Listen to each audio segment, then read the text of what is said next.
Bonjour à tous, nous allons voir dans ce petit tutoriel l'utilisation de l'outil enregistreur d'action utilisateur, également appelé PSR pour Problem Step Recorder. C'est un outil qui permet d'enregistrer toutes les actions d'un utilisateur dans un fichier en réalisant automatiquement des captures d'écran accompagnées de textes qui décrivent les actions réalisées par cet utilisateur. Les fichiers ainsi créés à l'aide de cet outil peuvent alors être envoyés à un support technique pour les aider à diagnostiquer un problème sur la machine, être également utilisés pour rédiger des documents. L'outil est fourni avec le pack Windows 10. Il est déjà préinstallé avec le pack Windows 10 sur la machine. Aucune installation n'est donc à prévoir et n'est donc nécessaire. L'outil peut être utilisé en mode local, c'est-à-dire qu'il ne nécessite pas de connexion Internet. Le petit tutoriel suivant a été réalisé sur un PC portable laptop Asus disposant du système d'exploitation Windows 10 Famille version 21H1.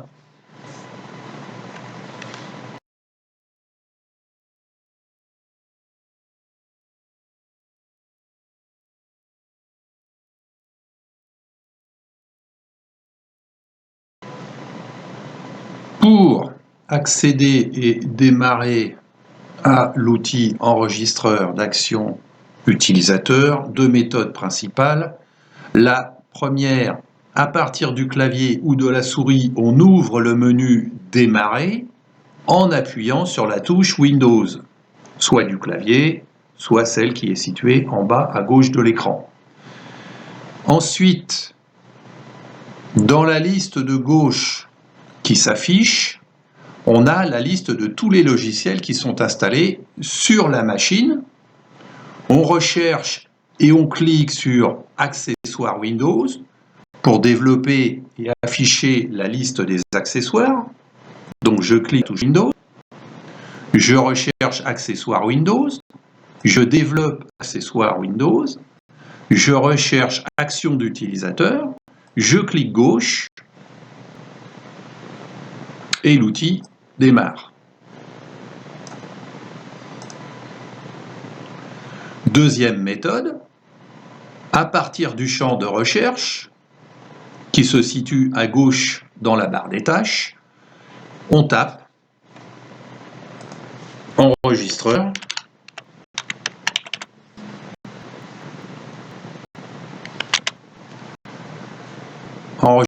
d'outils utilisateur. Enregistreur suffit pour que le moteur interne de recherche, moteur de recherche interne de Windows trouve l'outil. Enregistreur d'action utilisateur. On clique sur Ouvrir et l'outil démarre. Si l'outil doit être fréquemment utilisé, on peut l'épingler à la barre des tâches, ce qui évite d'aller le rechercher à chaque fois. Donc, par exemple, je clique la touche Windows, j'ouvre les accessoires de Windows, et cette fois-ci, enregistreur d'action utilisateur, au lieu de faire un clic gauche, je fais un clic droit. Je clique sur plus et je recherche épinglé à la barre des tâches. L'icône de lancement arrive dans la barre des tâches et reste épinglé dans la barre des tâches. Pour démarrer l'outil, il suffit de cliquer une seule fois sur l'icône de lancement. L'outil démarre. Quand on n'a plus besoin de l'outil, on va dans la barre des tâches, on fait un clic droit et on le détache de la barre des tâches. Voilà. Si on veut le remettre par la deuxième méthode, enregistreur, épinglé à la barre des tâches, et l'icône de lancement se réépingle dans la barre des tâches.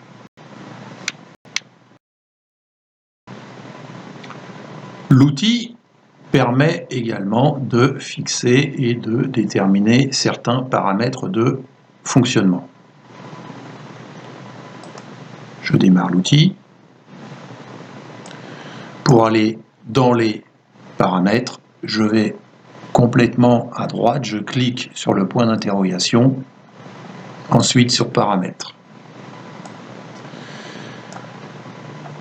J'ai la possibilité de fixer le fichier de sortie, c'est-à-dire que si on ne veut pas être invité à saisir à chaque capture un emplacement et un nom de fichier, on peut le déterminer ici. On peut activer ou ne pas activer la capture d'écran. Si la capture d'écran est désactivée, on n'aura que le texte sans les captures d'écran. Ceci peut être utile si on ne souhaite pas faire apparaître des informations personnelles dans le fichier de sortie et qui sera relu et qui sera éventuellement partagé avec d'autres personnes. On peut également fixer le nombre de captures d'écran. Par défaut, la valeur est fixée à 25. L'outil propose 25 captures d'écran. La 26e capture écrasera automatiquement la première. On peut modifier ce paramètre en l'ajustant en plus ou en moins. En principe, les paramètres qui sont fixés tels quels conviennent à la majorité des fonctionnements standards. Il n'est donc pas forcément nécessaire d'y retoucher. On clique sur OK et on ferme l'outil. Petite remarque, les paramètres qui sont ajustés sont temporaires. Les valeurs par défaut sont à nouveau appliquées lorsqu'on ferme et lorsqu'on réouvre l'outil.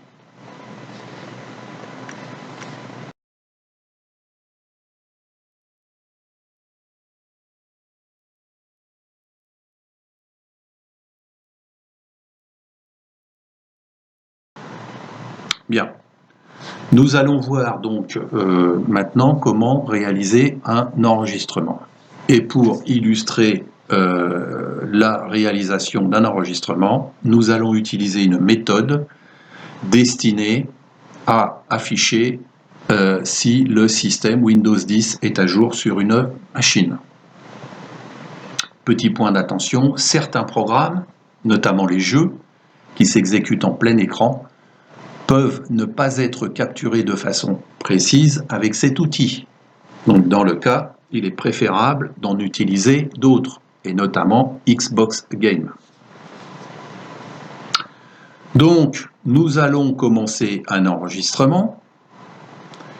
On démarre l'outil et on clique sur « Commencer un enregistrement ». Donc, je démarre l'outil en cliquant sur son icône de lancement de la barre de tâches.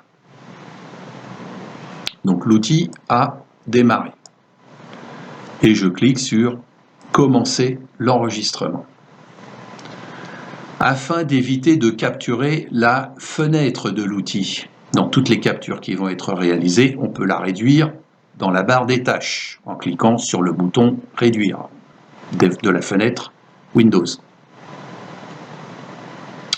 Ensuite, on réalise la succession d'actions destinées à montrer si le système est à jour ou non sur la machine. Donc pour ce faire, je vais utiliser cette méthode-ci.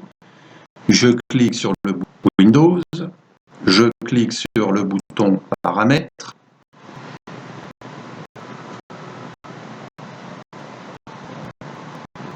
Je clique sur la rubrique mise à jour et sécurité. La page Windows Update mise à jour s'affiche. Donc Windows regarde et recherche si des mises à jour sont à effectuer sur cette machine. Donc dans ce cas-là, il n'y a pas de mise à jour à effectuer, je suis à jour. Donc je referme la fenêtre paramètres. Voilà. Pendant l'enregistrement, l'outil offre la possibilité d'ajouter des commentaires utilisateurs. Donc il suffit de cliquer sur ajouter un commentaire.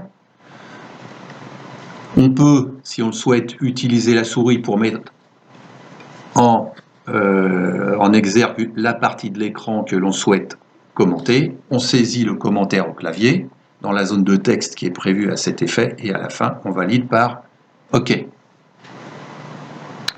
Petite remarque, hors la fonctionnalité ajouter un commentaire, l'outil n'enregistre pas les textes qui sont saisis au clavier, comme les mots de passe, sauf dans le cas où on utilise des touches de raccourci ou des touches de fonction. L'outil offre également la possibilité de suspendre l'enregistrement. Quand l'enregistrement est suspendu, l'outil n'enregistre plus les captures d'écran ni les commentaires qui sont rajoutés par le système. Donc on utilise cette possibilité quand certains écrans peuvent faire apparaître des informations personnelles et confidentielles que l'on ne souhaite pas partager. Quand on veut reprendre l'enregistrement, on clique sur « Reprendre l'enregistrement ». Quand on a terminé le travail qui devait être réalisé, on clique sur « Arrêter l'enregistrement ». L'outil va alors ouvrir immédiatement le fichier résultat qui va reprendre toutes les actions qui ont été enregistrées, permettant de passer en revue celle-ci pour s'assurer qu'il contient bien et qu'il affiche bien toutes les données voulues. Donc je clique sur « Arrêter l'enregistrement ». Le fichier résultat s'ouvre.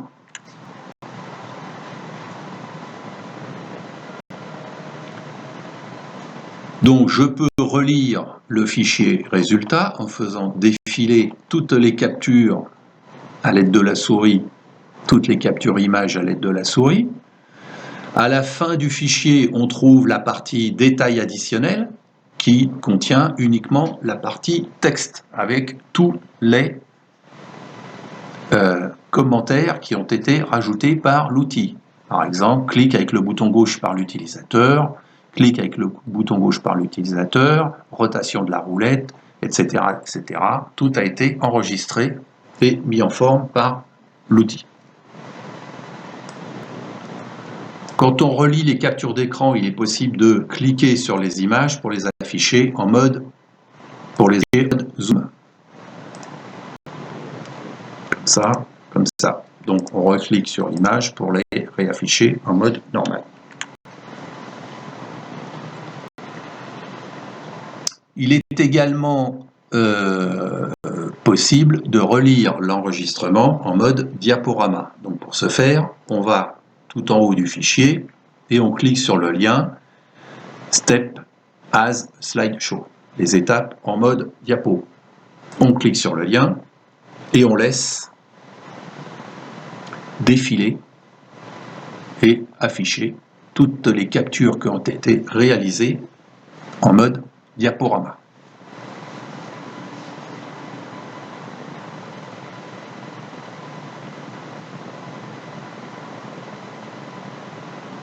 Quand on arrive à la fin de la lecture, il est possible soit de redémarrer le diaporama pour le relire autant de fois que l'on souhaite, soit quitte diaporama.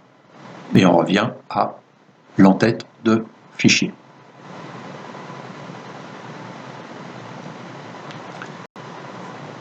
Si le travail correspond à ce qui était recherché, on sauvegarde ensuite le travail exécuté en cliquant sur le bouton Enregistrer. Donc la fenêtre d'enregistrement de fichiers s'affiche. Il demande de fixer la destination du fichier et le nom du fichier sous lequel le travail va être sauvegardé. Moi, je choisis de sauvegarder le travail réalisé dans la bibliothèque images et je vais appeler mon fichier, par exemple, enregistrement 001. Le fichier est sauvegardé zippé, donc avec l'extension .zip. J'enregistre. Voilà. Si je vais maintenant voir dans le dossier images, je retrouve mon enregistrement 001.zip.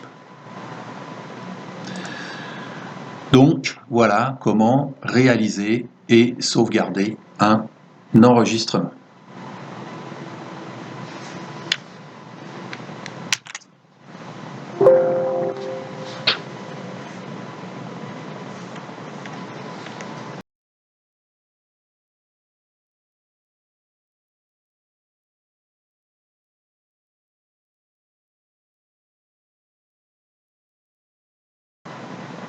Donc, maintenant, pour relire le fichier résultat qui a été enregistré grâce à l'outil enregistreur d'action utilisateur, on va à l'endroit où a été enregistré le dossier zippé, on double-clique sur le dossier .zip et on en extrait un fichier résultat avec l'extension mim.html, MHT. Donc, dans mon cas, je vais dans la bibliothèque, le dossier images. Le dossier zippé est ici. Je double-clique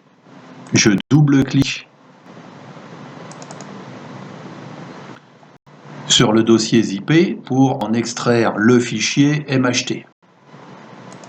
Je double-clique sur le fichier MHT pour l'ouvrir avec un lecteur de fichiers MHT. Sur une machine Windows, en principe, le lecteur MHT est inclus dans l'Internet Explorer. Donc, il va donc s'ouvrir dans l'Internet Explorer de Windows. Donc, l'installer, non. Moi, je vais juste me servir du lecteur de fichiers MHT d'Internet Explorer pour lire le fichier. Voilà. Petite remarque, le fichier peut être relu avec Internet Explorer, mais il ne peut pas être modifié. Si on veut retravailler un fichier MHT, il faudra pour cela télécharger et utiliser une application tierce.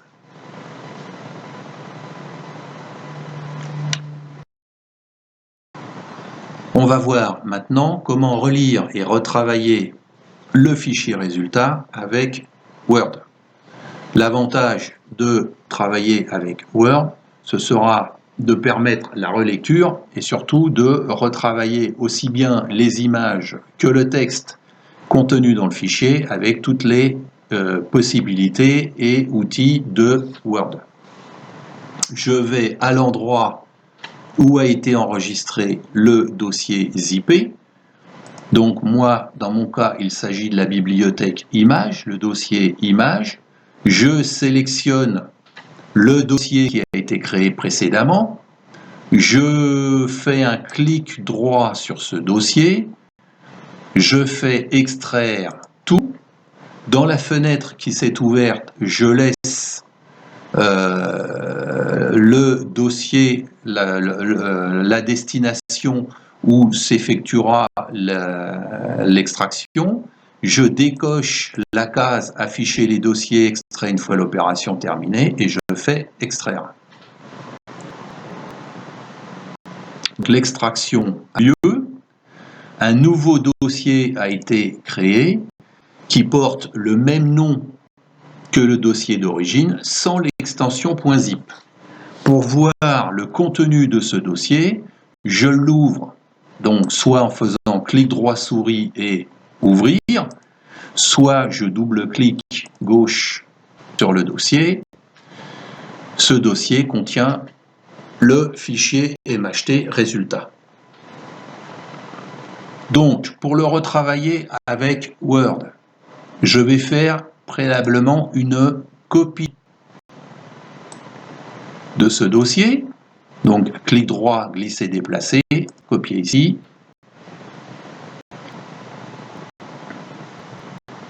Donc, le fichier est copié. Je vais modifier l'extension de ce fichier. Donc, je supprime MHT, je remplace par doc, je valide. Dans la fenêtre d'avertissement, voulez-vous vraiment modifier l'extension? Je dis oui. Le dossier maintenant a l'extension doc.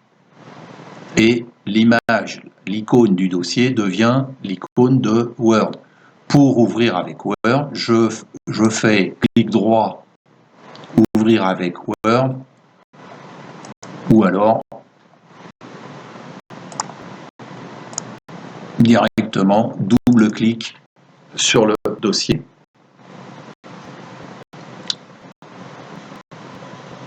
Donc, ce dossier extension .doc, le signe qu'on peut l'ouvrir avec Word.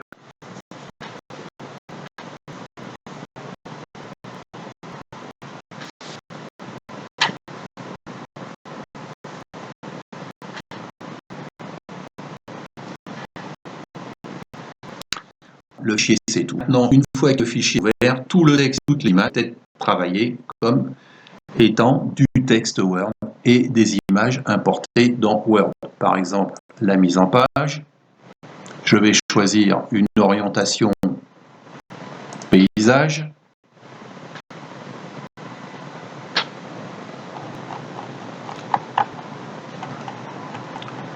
Je peux supprimer du texte. Je peux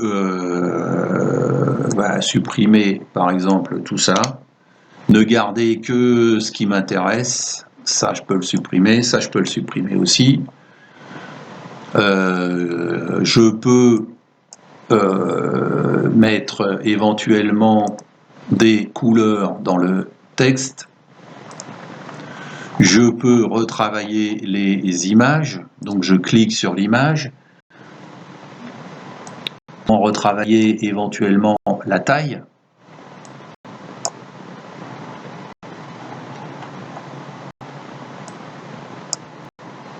Voilà, donc je la diminue encore. Voilà, comme ça, ça tient. J'ai l'étape qui est là et l'image correspondante en dessous. Je peux faire ça ensuite sur chaque étape, etc., etc. Une fois que j'ai terminé de travailler, bien sûr, j'enregistre mon travail en cliquant sur la disquette ou faire fichier enregistré. Le fichier est sauvegardé. Je veux également, une fois que j'ai terminé de retravailler le fichier, l'extraire, par exemple, en PDF porté, PDF,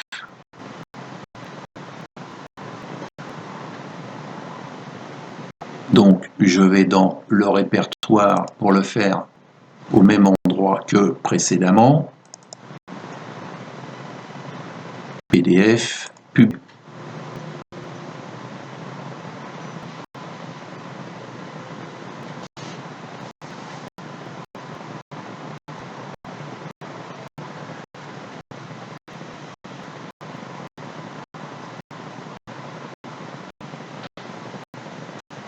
Donc, une fois que le document a été publié en Word, a été sur cette machine pour ouvrir directement le fichier résultat PDF.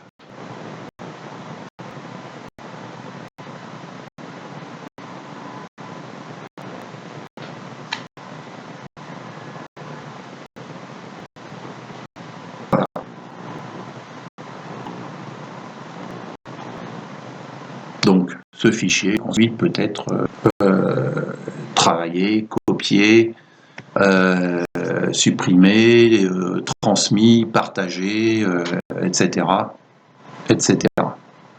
Donc, quand on a terminé, on fait tout. Et on s'aperçoit que le modo qui a été créé, j'ai mon fichier résultat d'origine, le fichier résultat qui a été retravaillé avec Word et le fichier résultat qui a été exporté en PDF après avoir été retravaillé.